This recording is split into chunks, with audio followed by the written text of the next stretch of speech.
You said sorry. Again, maybe you meant it this time, but actions never followed, and now she's pulling away.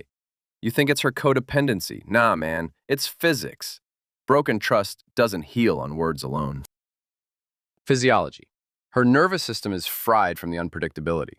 One day connected, next day escaped in a bottle. Psychology. Patterns repeat. Trauma triggers fire, blame shifts, cycle spins. Apologies without consistent change? They're just noise. You've got grief, shame, unhealed loss. It showed up in stages, drinking to numb, avoiding real talk, focusing only on your day. She tried gym, church, book, kids, grandkids, steady life. You? Work to drink, drink to escape. Conversations turned to criticism of her controlling questions. She enabled sometimes, taking accountability to give you space, but it slowed your progress. Now she's done carrying it. Exit plan talk isn't punishment, it's survival. Her life was on hold. Thriving, not just surviving.